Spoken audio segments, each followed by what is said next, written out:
6 दिसंबर 1956 का दिन कितना दुखद था, जो अपने एक महान सपूत को खो दिया।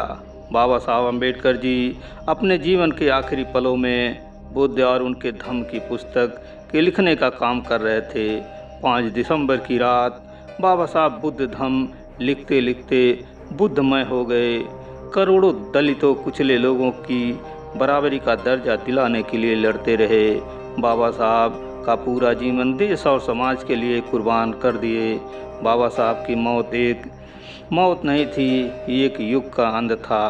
बाबा साहब जी गूंगों के नायक बनकर करोड़ों शोषित पीड़ित की आवाज़ बने रहे। अछूतों के भगवान जो एक मसीहा के रूप में धरती पर आए थे, वे आज अलविदा हो गए। आज अछूतों का आंसू पोंछने वाला कोई इस दुनिया में नहीं रहा। अछूतों के दिल पर ब्रज गिर पड़ा, पूरा देश रो पड़ा। बाबा साहब के अंतिम दर्शन के लिए लोगों की भीड़ निकल पड़ी। बाबा साहब अमर रहो के नारा से आसमान भी रो पड़ा। बाबा साहब जी के शव को जहाज़ के द्वारा दिल्ली से मुंबई ले जाया गया।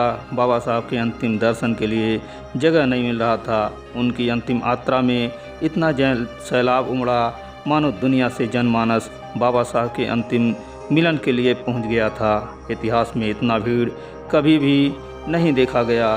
7 दिसंबर को मुंबई के दादर स्थित चैतन्य भूमि पर बाबा साहब का अंतिम संस्कार किया जाता है। हर दिल को गहरा चोट देकर बाबा साहब अलविदा हो गए।